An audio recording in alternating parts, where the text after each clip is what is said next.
ओम सर्वे भवन्तु सुखिनः, सर्वे सन्तु निरामय, सर्वे भद्राणि पश्यन्तु, मा कश्चित् दुःख भाग् भवेत्।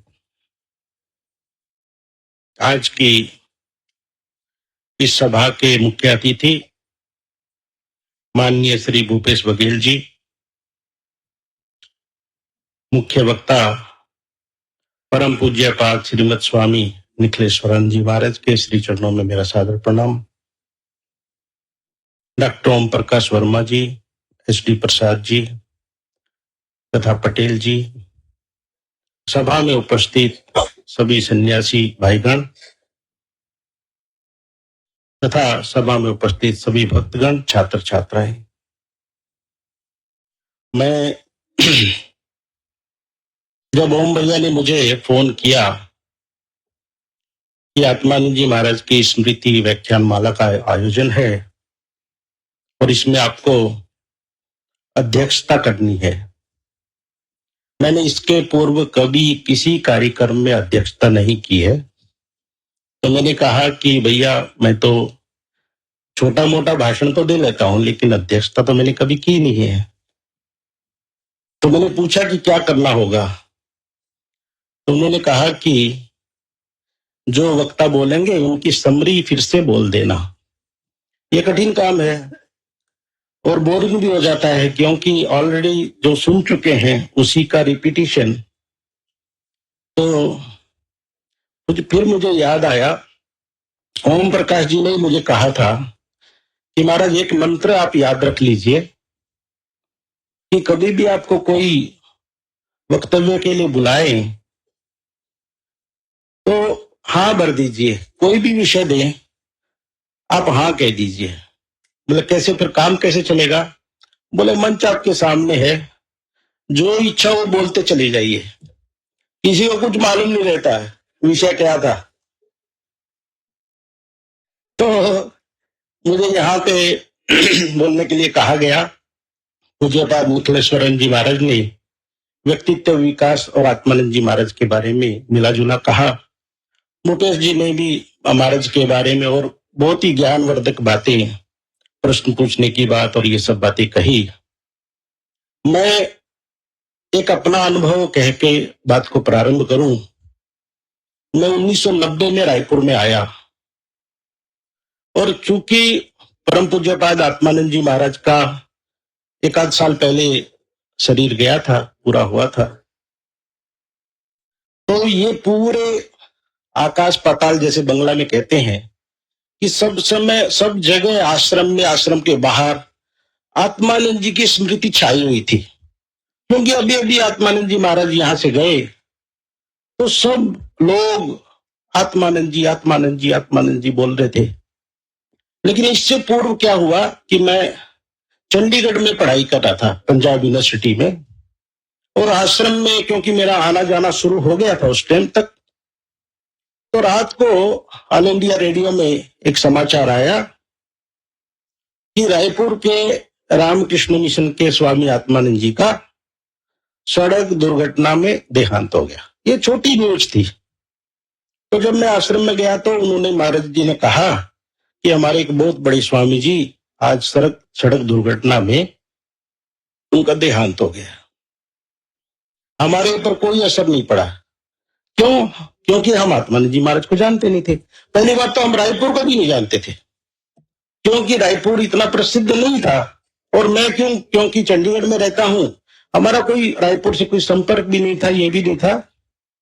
लेकिन मुझे ये पता नहीं था कि एक साल के बाद ही मुझे रायपुर जाना होगा। और जब मैंने रायपुर में सुना, एक बात जो मेरे मन में घर कर गई, वो घर कर गई कि लोगों ने मुझे कहा कि आत्मानंद जी महाराज की जो स्मृति थी वो ऐसी थी कि वो एक बार भाषण किसी का सुन लेते थे, माने स्टेज मंच पे बैठे बैठे, यदि वो भाषण अंग्रेजी में है तो हूबहू उसका हिंदी अनुवाद कर देते थे। मैंने सोचा ये अतिशयोक्ति की जा रही है।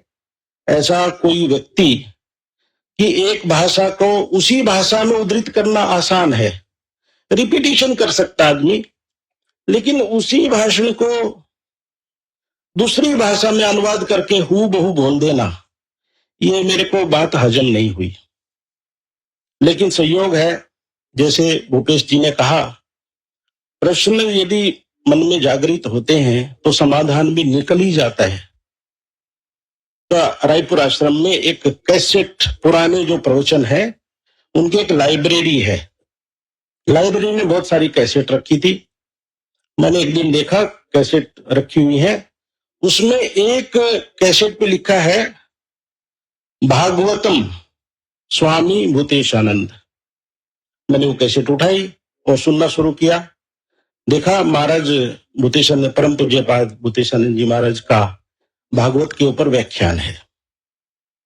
व्याख्यान महाराज शुरू में कह रहे हैं व्याख्यान में कि क्योंकि मैं हिंदी भाषी नहीं हूं और भागवत जैसा जो कठिन विषय है उसको मैं हिंदी में नहीं बोल पाऊंगा, तो इसलिए मैं बाध्य होकर अंग्रेजी में ये व्याख्यान दे रहा हूं। लेकिन मेरे व्याख्यान के बाद जो अंग्रेजी समझते नहीं है लोग, ये तुलेन उन्होंने कहा, आत्मानंद जी, ये आपके समक्ष हिंदी में उसका अनुवाद कर देंगे। तो फिर तो मेरा पूरा सुनना पड़ा। एक साइड में 45 मिनट का, 90 मिनट की कैसेट थी, 45 मिनट का पूरा व्याख्यान अंग्रेजी में हुआ। महाराज ने भागवत के, क्योंकि महाराज संस्कृत के भी पंडित थे, विद्वान भी थे भागवत के, उन्होंने संस्कृत के जो श्लोक थे भागवत के सारे उद्धृत किए और उसके बाद महाराज जी का व्याख्यान समाप्त हुआ। व्याख्यान समाप्त होने के बाद दूसरी तरफ जब कैसेट पलटी गई, उसी कैसेट में आत्मानंद जी उठे कि परम पूज्यपाद महाराज जी ने जो भागवत विषय पर व्याख्यान दिया है, मैं सार रूप में आप लोगों के समक्ष प्रस्तुत करता हूं। और अब मेरी बात का यकीन कीजिए कि वो जो महाराज जी ने अनुवाद किया, वो ऐसा कहना नहीं चाहिए कि महाराज पूज्यपाद भूतेशानंद जी महाराज ने जो कहा था उससे भी सुंदर और सारे श्लोक एज इट इज उद्धृत किए। कितना कठिन काम है, आप अनुवाद इसका कर सकते हैं, भाषा का अनुवाद कर सकते हैं, लेकिन जो जो श्लोक उन्होंने उद्धृत किए वैसा वैसा सीक्वेंस हूबहू। तो मैंने विद्यात्मान जी से बात की कि महाराज मुझे एक कैसेट मिली है और उसमें ऐसा ऐसा ये महाराज जी का व्याख्यान मिला है। बोले हम लिख लेते हैं उसको, और वो आज भी विवेक ज्योति में छापा हुआ है। तब मेरे को पता चला कि एक महापुरुष, कैसे हमने विवेकानंद के बारे में सुनी है स्मृति शक्ति, महाराज जी कह रहे थे कि इंसाइक्लोपीडिया उन्होंने पढ़ लिया सारा का सारा, एज इट इज उद्धृत किया। आत्मानंद जी महाराज में ये खूबी दिखाई देती है। और ऐसा एक नहीं, जैसे विवेकानंद गाने में, बजाने में, सारी चीजों में, खेल कूद में, पढ़ने में, सब में अग्रगण्य रहते थे, अग्रणी छात्र थे। इसी प्रकार आत्मानंद जी भी, इसलिए लोग यहाँ क्या कहते थे, मध्य प्रदेश के विवेकानंद। लेकिन ये मध्य प्रदेश के विवेकानंद बनने में भूमिका कहां पे है? सबसे बड़े हमारे शास्त्र कहते हैं, पहली भक्ति संतन कर संगा। निखिलेश्वरन जी ने बात कही, हम जैसा बनना चाहते हैं, जो बनना चाहते हैं, वैसे लोगों का संग कीजिए। अब आत्मानंद जी को छोटा एक कोटेशन मिल गया और उस कोटेशन के बल पे उनके मन में घूमता रहा कि विवेकानंद विवेकानंद विवेकानंद। विवेकानंद वाले लोग कहां मिलेंगे? जब मन में ऐसी उत्कंठा रहती है तो भगवान सुयोग जुटा देते हैं। और महाराज जी पहुंच गए नागपुर आश्रम। नागपुर में विवेकानंद का गढ़, वही स्वामी जी हैं, सारे लोग हैं। तो इसलिए क्या हुआ, जैसा यदि हम जीवन को बनाना चाहते हैं, पहला क्या करना पड़ेगा, हमके सज्जनों का संग करना पड़ेगा, नहीं तो हमारा जीवन गठित नहीं होगा। एक आदमी डॉक्टर बनना चाहता है, इंजीनियर लोगों के साथ सब समय घूमता है, आप कल्पना करो बनेगा क्या? बहुत लोग सज्जन लोगों के साथ घूमते भी हैं, उनको फॉलो भी करते हैं, लेकिन दुर्जनों का संग छोड़ते नहीं। बाद में कहते हैं कि उन्नति नहीं हो रही, क्यों उन्नति नहीं हो रही? उन्नति तो होगी नहीं। हमारे एक स्वामी जी थे, बड़ी अच्छी बात कहते थे। वो कहते थे कि एक आदमी सब अच्छा करता है लेकिन दुर्जनों की संगति छोड़ता नहीं, तो क्या होगा? सारा जीवन वैसे के वैसे रहेंगे। उन्होंने बड़ी अच्छी बात कही। एक आदमी को खांसी हो गई, वैद्य जी के पास चला गया। वैद्य जी ने दवाई दे दी। बोले देखो, ये दवाई ले, खांसी तुम्हारी ठीक हो जाएगी। बोला बहुत अच्छी बात है, लेकिन मान लो तुमने दवाई ली और परहेज भी किया तो तुम्हारी खांसी ठीक होगी, ये तो ठीक ही बात है। लेकिन यदि माना दवाई ली और परहेज नहीं किया तो 3 फायदे हो जाएंगे तुमको। तो अभी बोला फायदे बता दो आप। तो फायदे क्या क्या होंगे? पहला फायदा ये होगा कि आप दवाई लेते जाएंगे और परहेज नहीं करेंगे तो आपके घर में चोरी नहीं होगी। मतलब बहुत बढ़िया बात। दूसरा फायदा, बोला आपको कुत्ता नहीं काटेगा। बोले ये भी बढ़िया बात है। और तीसरा फायदा क्या होगा? बोले आप बुढ़े भी नहीं होंगे। बोले खांसी बनी रहे, अपन परहेज करने वाले नहीं है। लेकिन आप बता दीजिए ये चमत्कार होगा कैसे? तो उन्होंने कहा कि बात ऐसी है, आप दवाई लेंगे और परहेज नहीं करें, खांसी बनी रहेगी, बढ़ती जाएगी, तो रात भर खांसेंगे तो घर में चोर आएगा नहीं, क्योंकि आप जग रहे हैं। बात तो सही है। दूसरा है, खांसते खांसते कमजोर हो जाएंगे, हाथ में लाठी लेके चलेंगे, कुत्ता काटेगा नहीं, हाथ में लाठी है तो कुत्ता पास में फटकेगा ही नहीं। और तीसरी बात है, आप बुढ़े किस लिए नहीं होंगे कि खांसते खांसते इतने कमजोर हो जाएंगे, भरी जवानी में मर जाएंगे।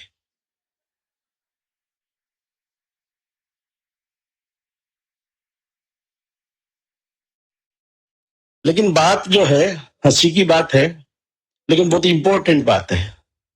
इंपॉर्टेंट बात यह है कि हम सत्संग तो करते हैं, लेकिन जो परहेज कहा डॉक्टर ने, दुर्जन लोगों का संग, भगवान श्री रामकृष्ण देव कहते हैं, जब पौधा छोटा रहता है ना, हम लगाते हैं ना पौधा, तो उसकी बाढ़ लगा देते हैं। बाढ़ नहीं लगाए तो क्या होगा? गाय बकरियां चर जाएंगी। और बाढ़ लगाने से क्या होगा कि उनसे ये पौधा सुरक्षित रहेगा। और वही पौधा जब बड़ा हो जाएगा तब भी बाढ़ लगानी पड़ेगी क्या? नहीं। तब तो उसी जो पौधा पेड़ बन गया है, हाथी बांध सकते हैं, हाथी भी कुछ नहीं बिगाड़ पाएगा।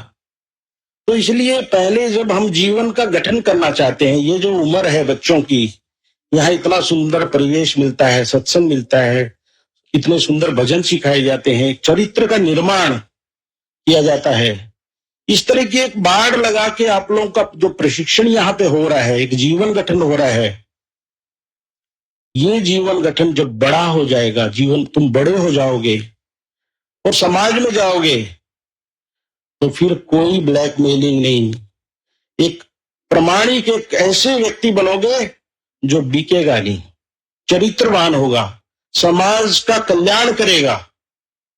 लेकिन शुरू में बिगड़ गए, जीवन गठन किया ही नहीं। और जीवन गठन का संबंध क्या है? हमारे मन से होता है। व्यक्तित्व विकास किसका विकास करे? शरीर का विकास से विकास नहीं होता है। शरीर से तो बहुत सुंदर हो सकता है, एक आदमी यहाँ पे आ जाए और कश्मीरी है, बड़ा सुंदर दिख रहा है, सब लोग प्रभावित हो गए, वाह वाह वाह। एक आदमी कान में आके बोलता है, महाराज सुंदर तो दिख रहा है लेकिन ये आतंकवादी है, सारी सुंदरता खत्म होगी। बोल जाओ जाओ जाओ, सामी निकल जाएंगे सब बाहर। तो बाहरी सुंदरता क्या है? अंदर की सुंदरता है। कोई लोग कुरूप हो सकते हैं लेकिन उनका मन पवित्र है, दूसरों के लिए रोता है। तो इस तरह का जीवन जब हम मन का गठन करते हैं, और मन का गठन कैसे होगा? जो हम देखते हैं, जो हम सुनते हैं, जैसा हम सोचते हैं, जैसा पढ़ते हैं, ये विचार हमारे मन में हमारे चरित्र का निर्माण करते हैं। क्योंकि मन भी भोजन खाता है, जैसे शरीर भोजन खाता है ऐसे मन भी भोजन खाता है, इंद्रियों के माध्यम से ग्रहण करता है।